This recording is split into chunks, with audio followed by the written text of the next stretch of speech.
Good afternoon, everybody. We are delighted to welcome in the Fondation Jean-Jaurès Professor Philippe Diry, who will deliver a talk on Thursday, March the 21st in the seminar The Left and the International Arena, organized by the Centre d'Histoire de Sciences Po with the support of the Fondation Jean-Jaurès.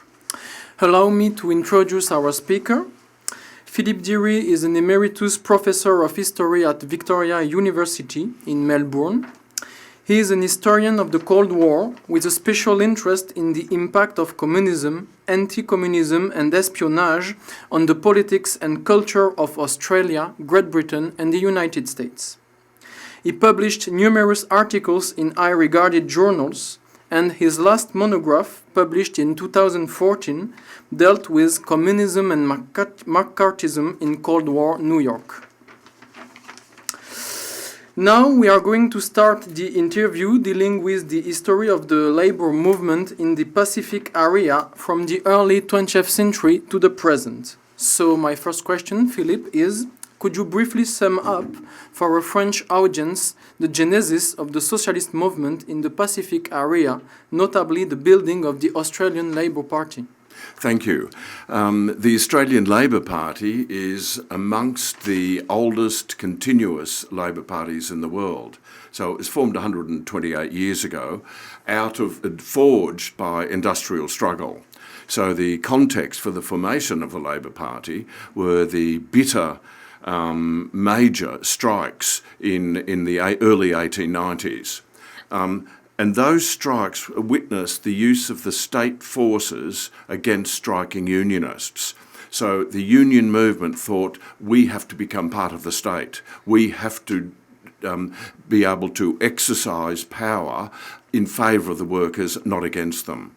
So that set up a tension, a perennial, persistent tension between the industrial wing and the political wing of the labour movement. So just to repeat, the Labor Party was forged out of the defeat of the strikes, but it meant that it became the first Labor government in the world in 1904. So then the successes continued for some period, but it was punctuated throughout the 20th century with successes and failures.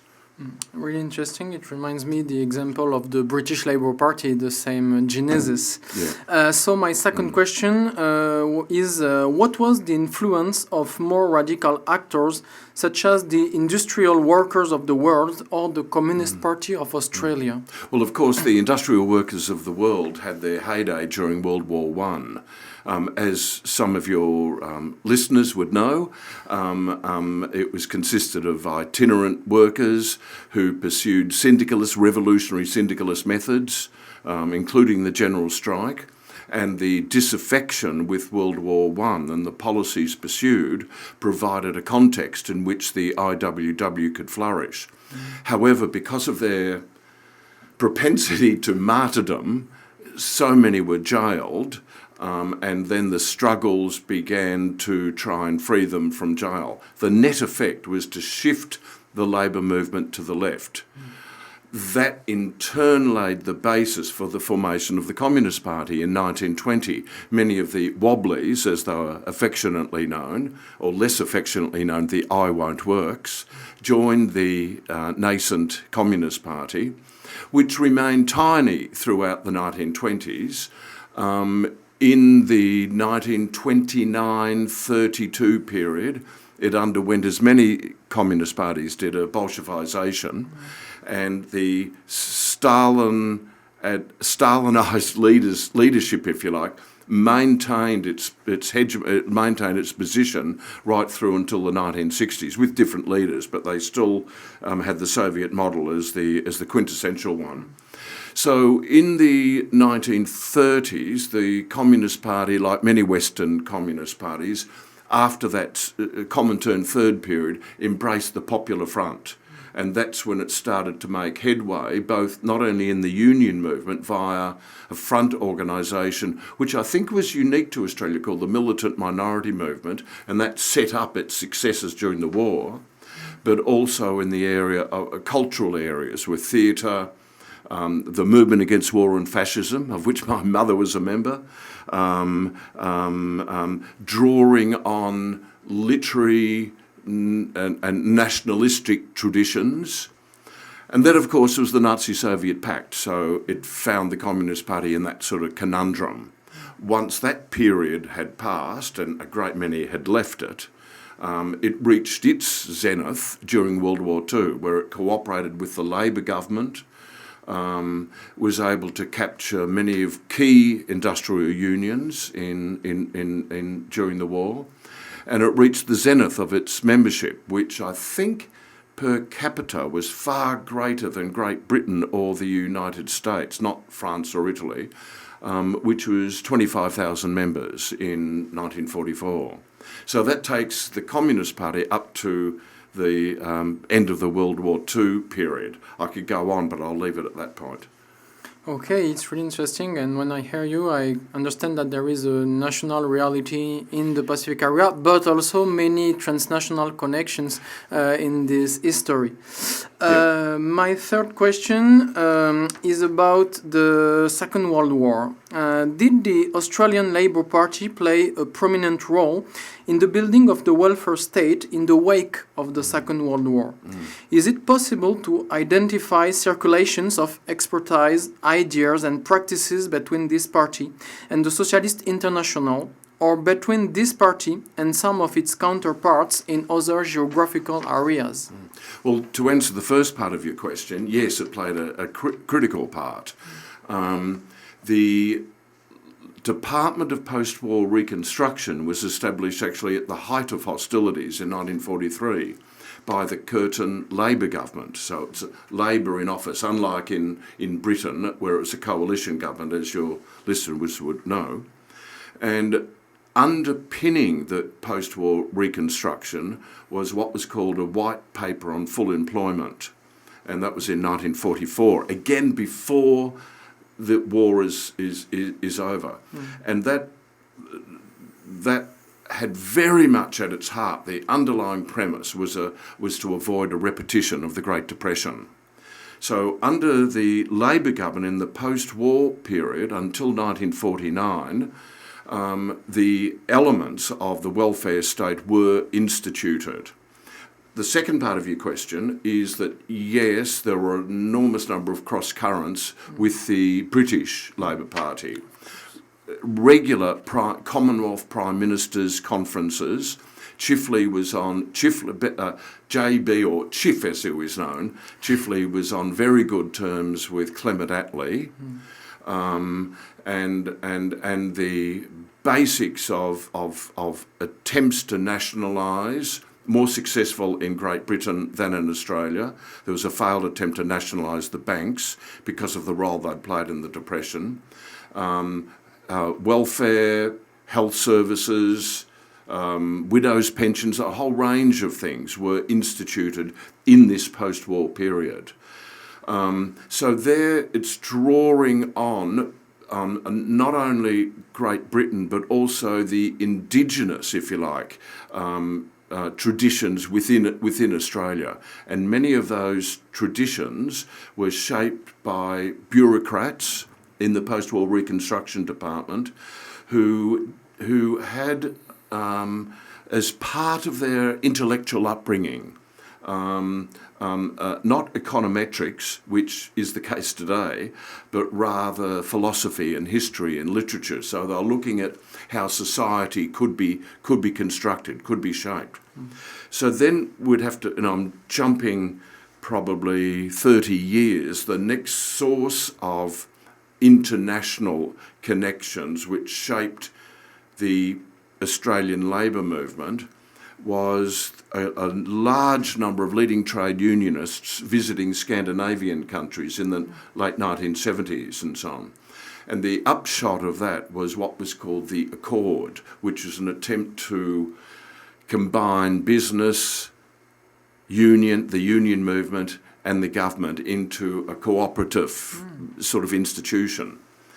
It was a mixed blessing because although it generated economic prosperity and the concept of a social wage, which involved the extension of healthcare services, pensions and so on, it eroded significantly the power of the trade union movement.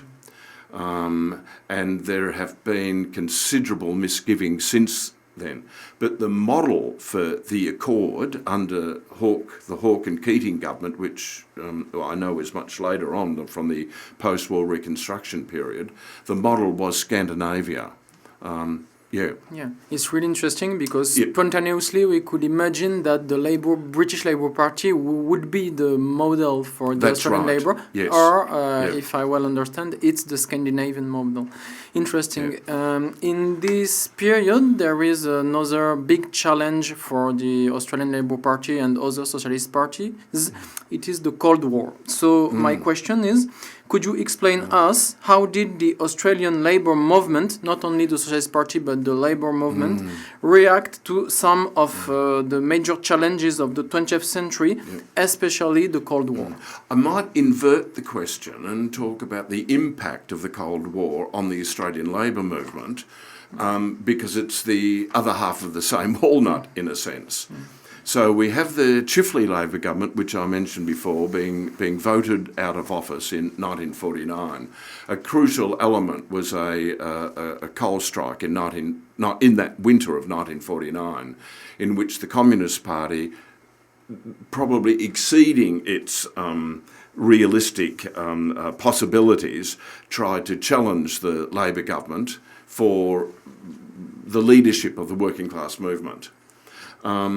That in turn gave rise, and it was very much in this climate of virulent anti-communism associated with the onset of the Cold War, that gave rise, and I think this is unique in Australian history, to what were called the ALP, as in Australian Labor Party, industrial groups.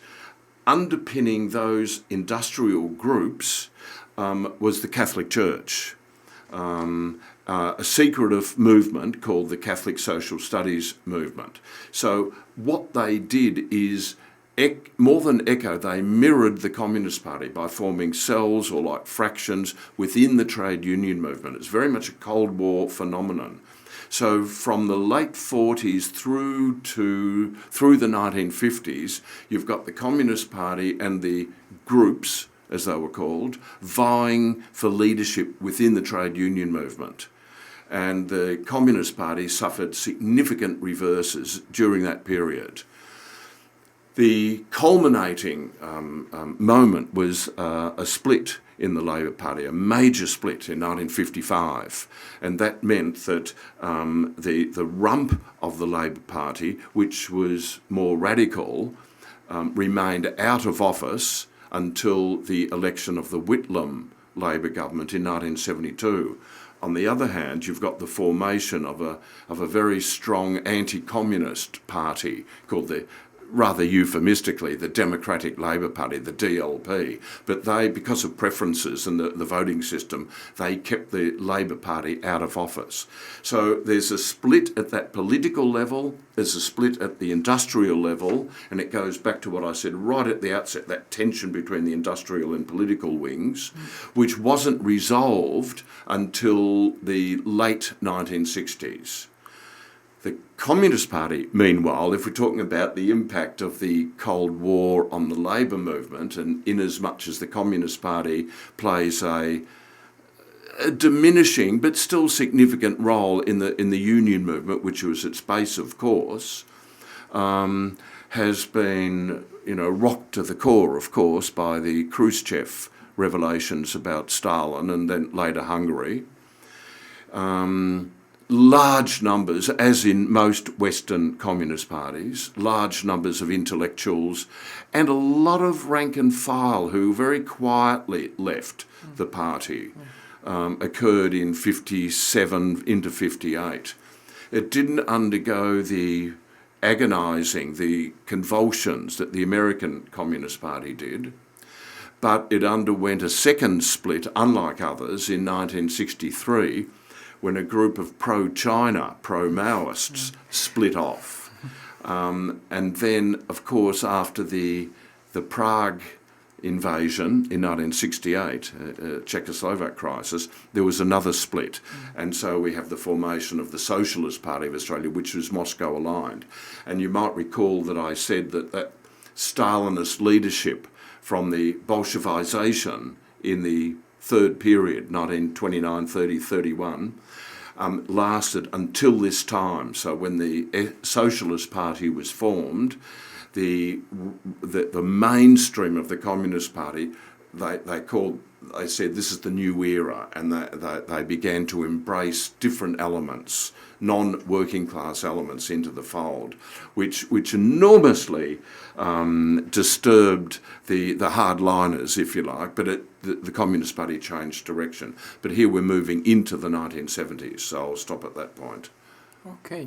It's really interesting because the story of the Australian Communist Party sounds much more familiar to European ears than the socialist one, because the split in the 50s, it's not a current situation in the Western world, in the Western socialist parties. So to finish the interview, I would like to ask you two questions about the more recent period. The first one is the following one. Several scholars and commentators have seen the Labour governments of Bob Hawke and Paul Keating as forerunners of the British Third Way of Tony Blair in the 1990s. Were there direct exchanges and circulations between the Australian and British Labour parties in those days? Yeah, that's a good question, and I think there are a great many models and issues that the Blair's third way took up from the Australian Labor Party, and yes, there were considerable exchanges back and forth. Both Miliband brothers had close connections with the Australian Labor Party. What's his name? Became a knight, and he's recently on the EU. Sorry, I've just forgotten his name. An advisor to Blair, and he's been knighted. I've just forgotten his name. It'll come back to me.